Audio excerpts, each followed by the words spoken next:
सभी हमारे पूर्णिया के पत्रकार भाई, आज के प्रेस कॉन्फ्रेंस में आप लोगों का स्वागत है।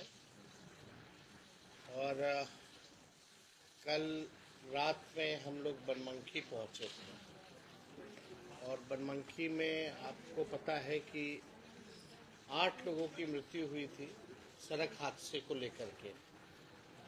उनके परिजनों से मुलाकात करने खास तौर पे हम आए थे, संवेदना प्रकट करने आए थे और उनके परिवार से मुलाकात भी हुई, संवेदना भी प्रकट किया हम लोगों ने और अधिकारियों से भी बात की कि ताकि उनको जो राहत मिल सके वो जो है दिलाई जाए।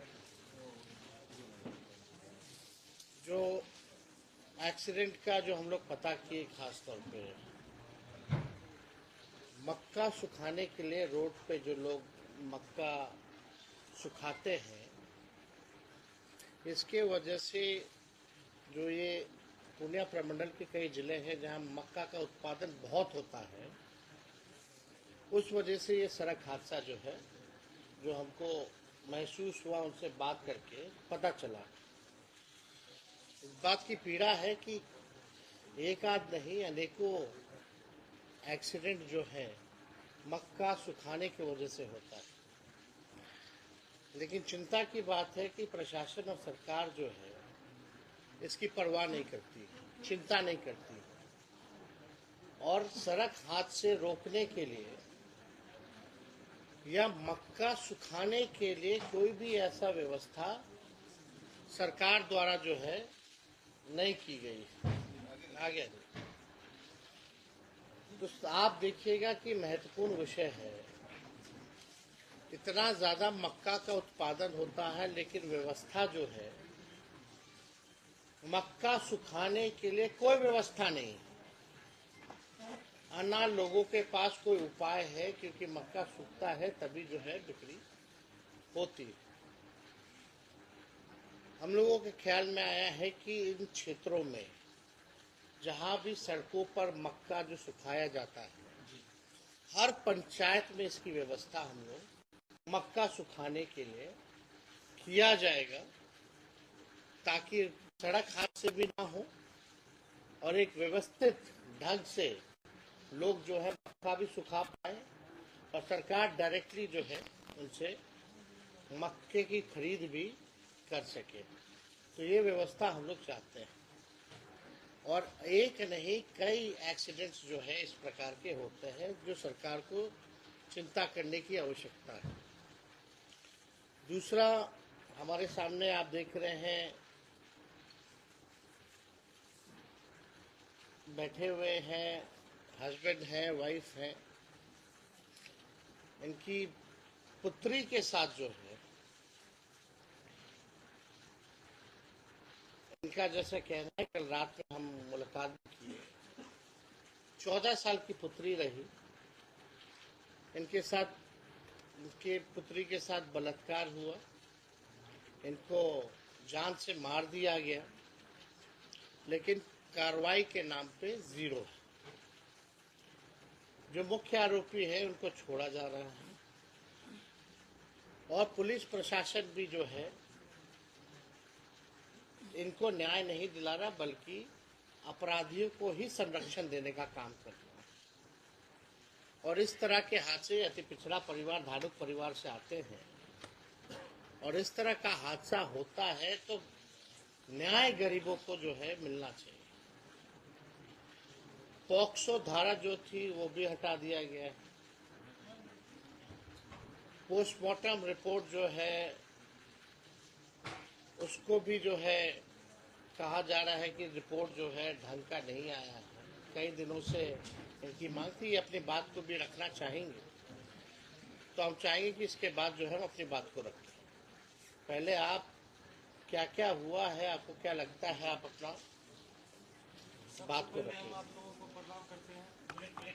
जो हमारी काजल बेटी थी, हमारे नाम अमित मंडल और हमारी बेटी काजल कुमारी जो मक्का खेत घास लेने गई थी और उनके साथ वो दरिंदों ने हमारे बेटी को पकड़ के और आँख में बालू दिया गया और दोनों हाथ तोड़ा गया और उनके साथ रेप किया और रेप करके उसको गला दबा के मार दिया गया।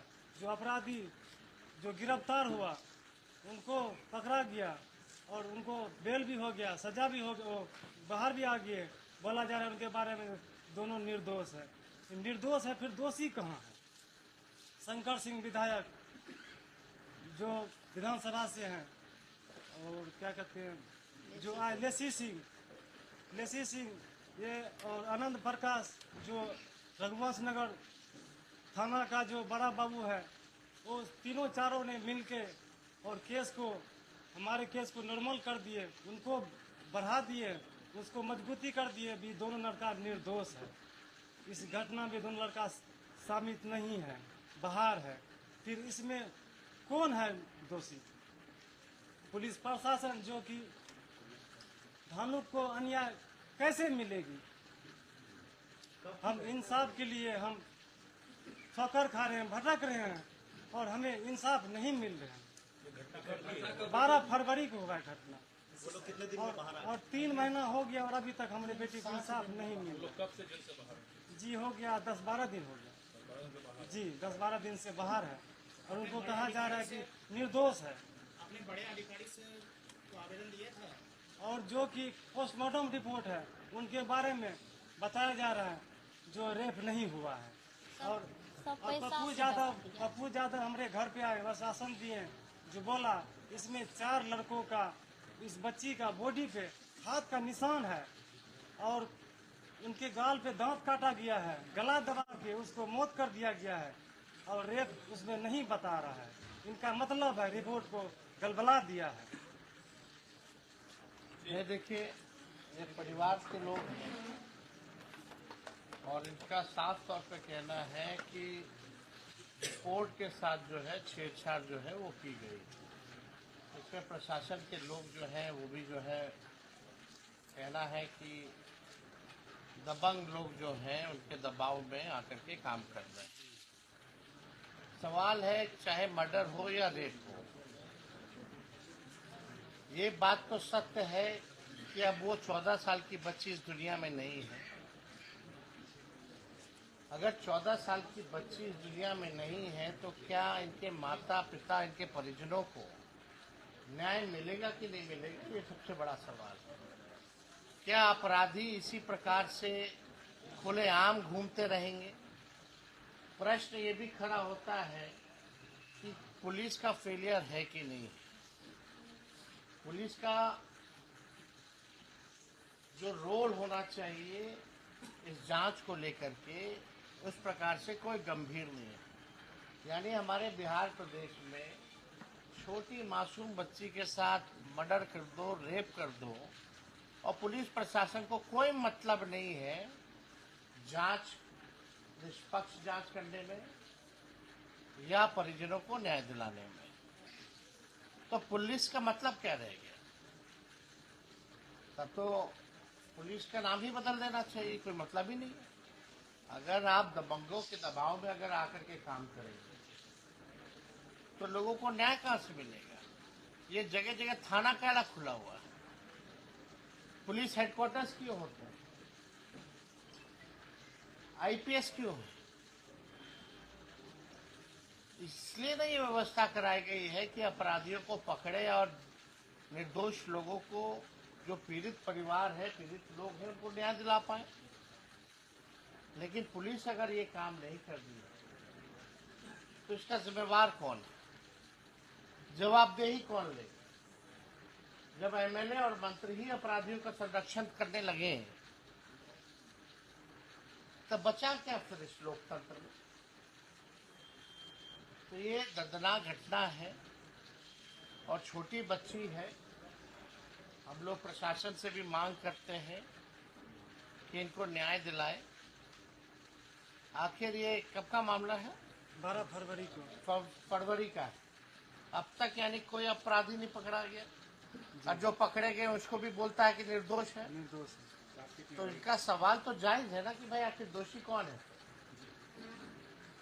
तो इसलिए हमको लगा, कल हम इनसे मुलाकात करने गए, कम से कम यहाँ के जो पत्रकार भाई हैं निष्पक्षता से इस परिवार को न्याय दिलाने की लड़ाई भी लड़ेगी और सच को लिखने का काम भी करेंगे।